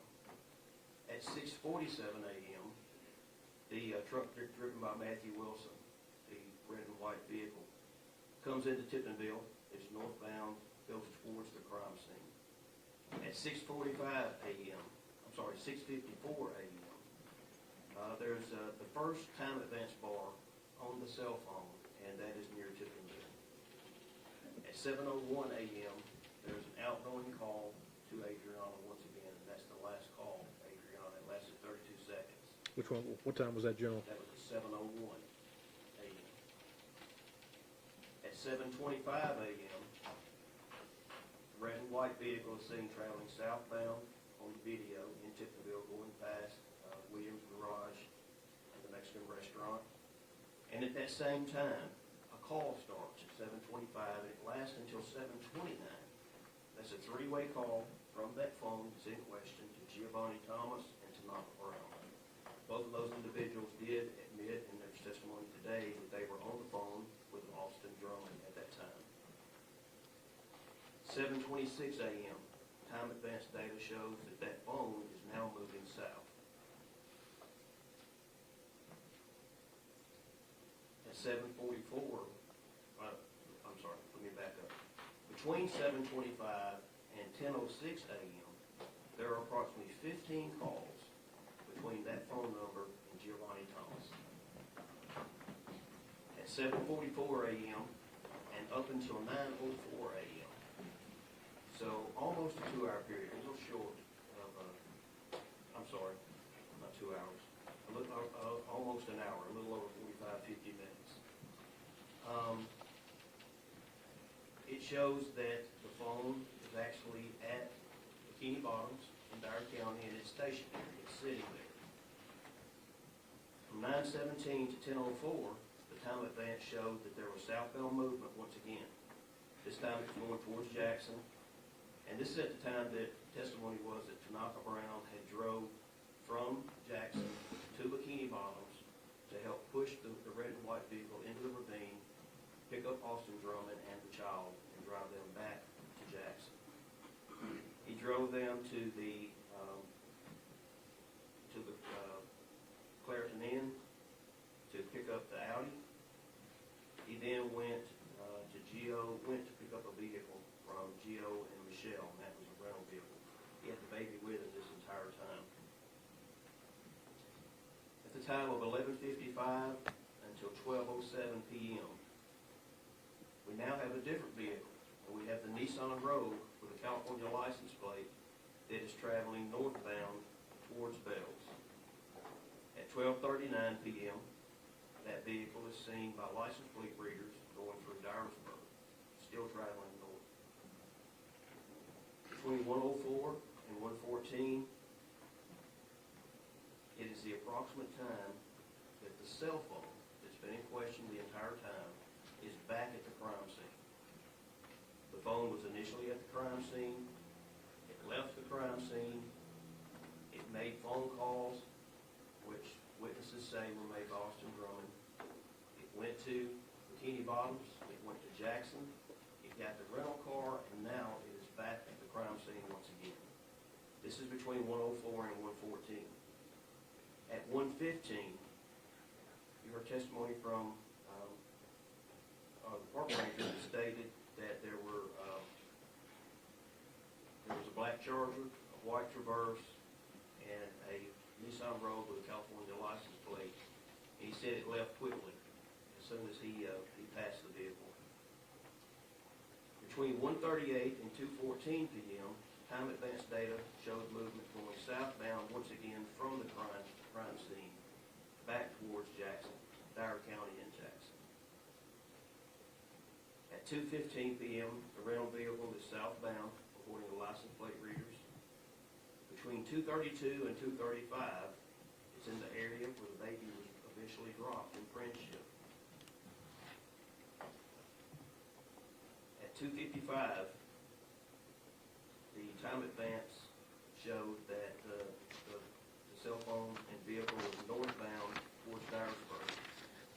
And just a few minutes later, 3:11 p.m., the 911 call came in. The baby had been dropped. And keep in mind that Mr. Drummond admitted that he dropped the baby.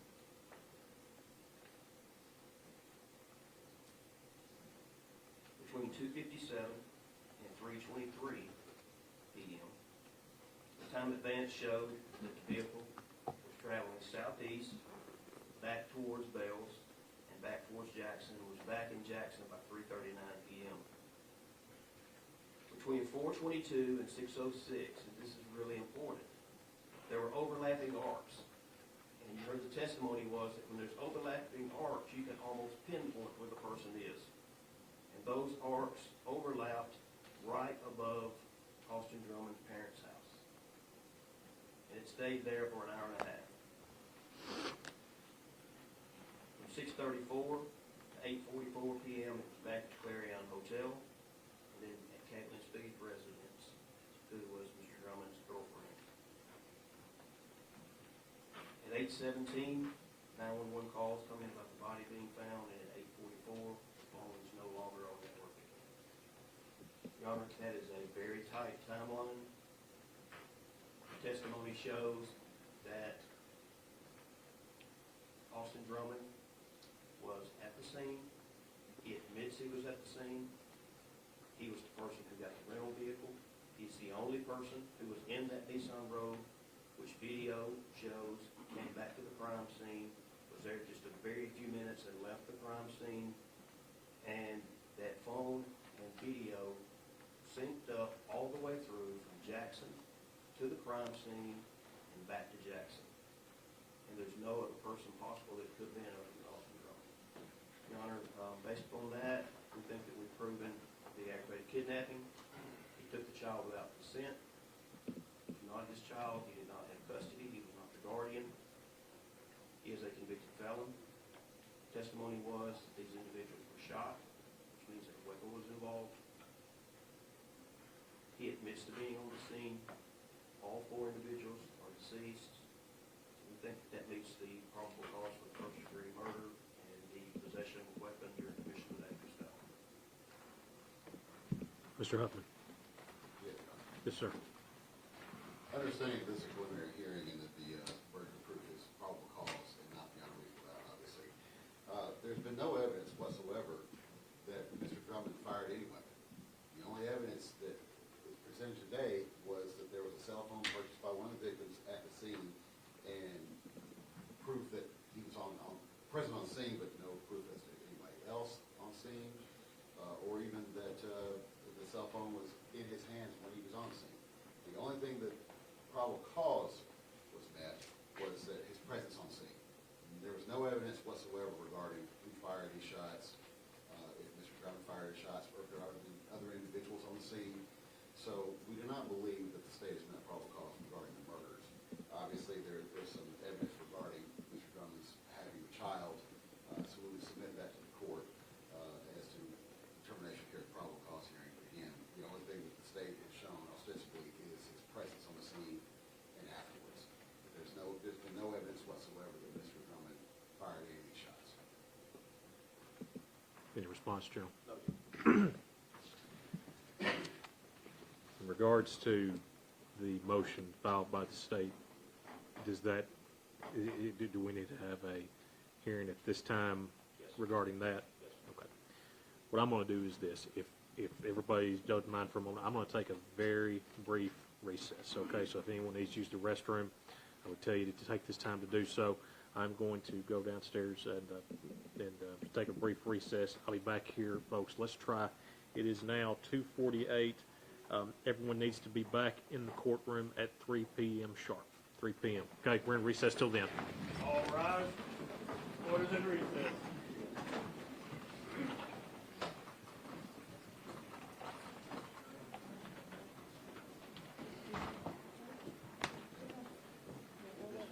Maybe seated.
they won't let you drive.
regards to the motion, do we need to proceed on that, or are we? I think we're going to be in agreement on the motion. It was a motion for a gag order, and there's going to be an agreement. And the state, specifically the attorneys representing the state of Tennessee as a defendant, as well as the defendant himself, witnesses or investigators are prohibited from posting on social media or providing traditional media and or social media accounts covering the case, statements concerning or alleging the facts of the case.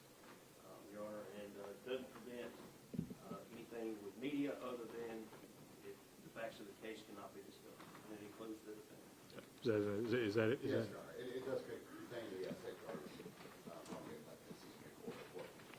Yes. There was a case that, and I appreciate the state providing the site to that case. It was a very, it was a good opinion on what to do and what not to do in this type of situation. I appreciate both parties' cooperation in regarding this. And I'll say this, after reviewing the motion and the case, I think not only to ensure the state's right to a fair trial, but Mr. Drummond also to ensure your right to a fair trial as well. I want to make sure that the parameters are put in place, because I know the media since 2000, I appreciate our media that are here. I want to just echo that again. I appreciate our media that is here. The media since 2000 has grown tremendously since that case was first decided. Things are a lot far different than it was a quarter of a century ago. So I think that, we get our news now from not only our television and our newspapers, but from our telephones. If y'all are like me, it's a habit. So I will enter this order at this time. Today's date is the 4th of September. I need a pen that works, though. I sure do. Miss Jessica, do you mind if I borrow that? Thank you so much.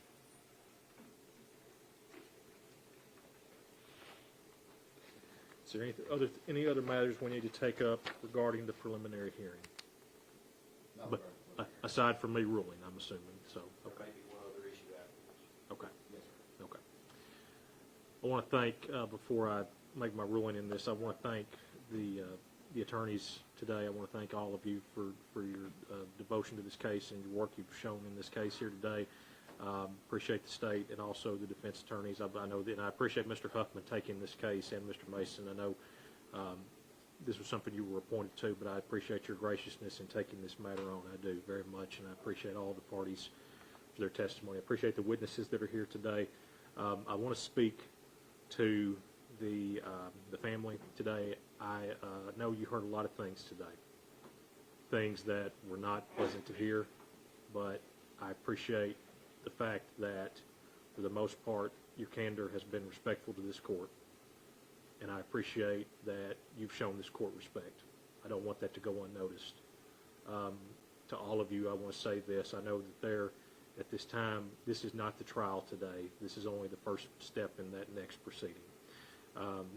The standard you heard that was presented is a probable cause standard, which means it's more likely than not. I am not making a finding of guilt or innocence today. That is not what is happening. I don't want y'all to leave and think, what did he just do? So I want you to understand that. It is still alleged as to who committed this offense, but I know it's not alleged that the loss that y'all have suffered. And I want you to know that my heart does go out to all of you. And in the days, weeks, months, and years to come, you will be in my prayers, because I know it's a long road to that. I want to thank, I don't want it to go unnoticed, but I just want to thank you for your respect you've shown the court very much. In regards to the matters today, the court has heard the testimony from all the parties, and in consideration of that testimony, in case number 25 CR 48067, the charge of first-degree murder, the court does find the probable cause regarding the murder of Mr. Brady Williams. In case number 48068, the charge of first-degree murder, the court does find probable cause in regards to the murder of Miss Adriana Williams. In case number 48069, the court does find probable cause in regards to first-degree murder in the matter of Mr. Matthew Wilson. And in case number 48070, the court does find probable cause into the case of the first-degree murder of Miss Courtney Rose. The court also does find probable cause in case number 48071 as to the charge of aggravated kidnapping of the young child and the possession of a firearm with the intent to go armed is a commission of a dangerous felony. Aside from the proof of the Agent Tubbs, there was not any other proof put forward to show whether or not he is a convicted felon. So based on that, I'm not combining those matters over the counts 2 on 48067, 68, 69, and 70. But those are the only charges that will not be bound over. The remaining charges will be bound over. The 4 first-degree murders, the aggravated kidnapping, and the possession of a firearm with the intention to go armed during the commission of a dangerous felony. In regards to Mr. Drummond, I want to make you aware this is your notice for your circuit court date. Should your cases be presented to the grand jury on November 10th of 2025 at 9 a.m., you will appear before the Honorable Mark Hayes, the Circuit Judge for Lake County, Tennessee, on November 17th, 2025 at 1 p.m. Now, before we conclude that, I had heard that there may be another matter that needs to be addressed. That's correct, Judge. When we were here previously, the defendant's girlfriend, Ms. Caitlin Sweet, had requested, I indicated that she requested to have no contact order lifted so she could communicate with Mr. Drummond. The media seems to spin my words. Mr. Drummond did not request this be lifted. She requested it. So she has actually reached out to the district attorney, who's not in agreement, but she has indicated to the district attorney that she would like that portion to be lifted so that she can have communications with Mr. Drummond. And again, previously that was stated in the news reports that Mr. Drummond had asked her that, but that's not the case. Ms. Caitlin Speed was the one who reached out and wanted to have communication with Mr. Drummond. So we would respectfully ask for that portion of the no contact order to be lifted as it relates to Ms. Caitlin Speed. Let me hear from you, Mr. Goodman. Ms. Caitlin Speed did contact me. I talked to her about this. She did ask me to allow contact, to allow the restraining order to be lifted. I told her that I would be honest and tell the court that that's what her wishes are, but I also told her that I would be opposed to this, and I would be opposed to the restraining order being lifted. And, Your Honor, the fact is that she is a witness in this case, and there's not need to be any communication between the defendant and a witness.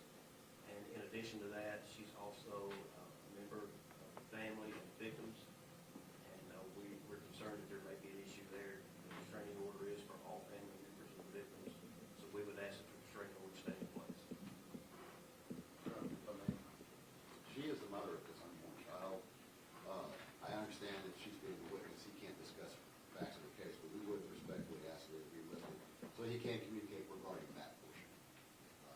Again, she's pregnant with this child, and I'm sure they want to discuss matters of that, family matters. Your Honor, the problem with that is there's no way for us to police that. There's no way to say, okay, well, you can talk to her about these issues, but you can't talk about the others. It's not like we're going to be there to monitor the situation and say, oh, okay, stop talking. You can't talk about that. So there just needs to be a restraining order that prevents all communication. They are clearly listening to every phone call that he makes. They can listen and monitor in real time the discussions, so they will know what they're talking about. And obviously, if he crosses that line and discusses facts of the case, that's an issue, but that can be controlled or at least limited in scope. So they are listening. They know what he's saying to her. I'm not sure how that would be inappropriate.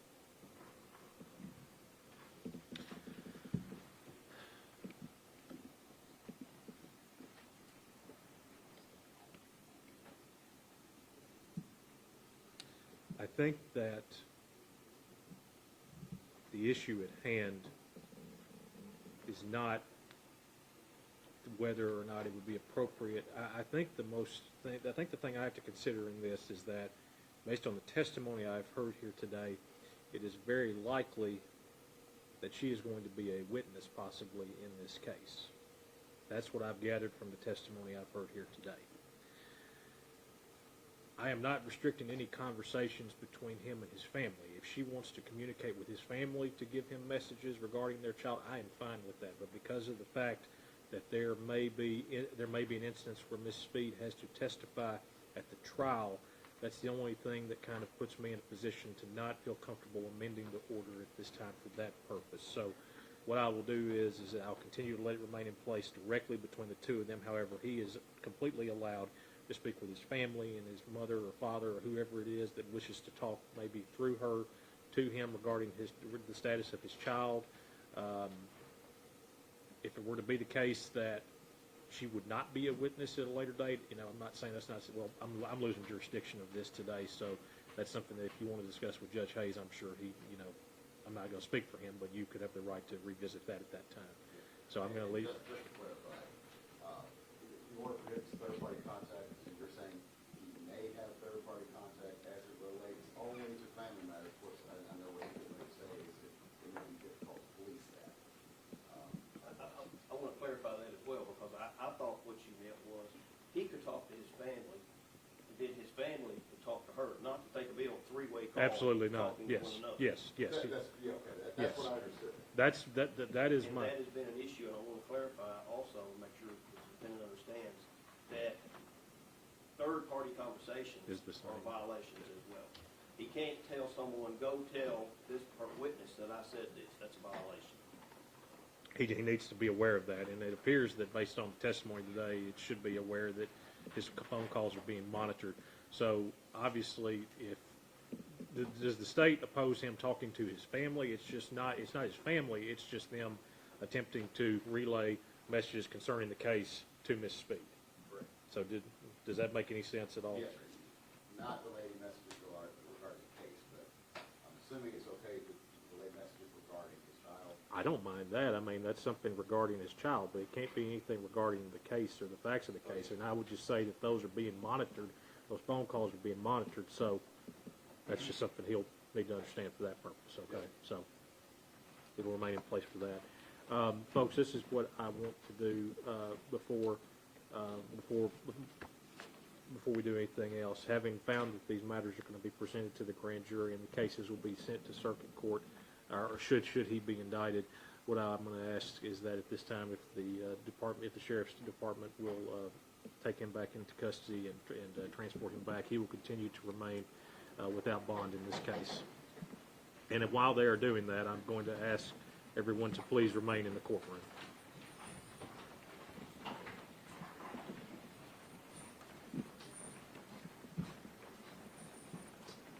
Before we are adjourned, folks, I want to again thank our law enforcement that are here today. I want to thank all of our law enforcement for the efforts they put into this case in protecting the courtroom. And to the families, again, good luck to each of you in the days to come. With that, folks, we're adjourned. All rise. Court is adjourned.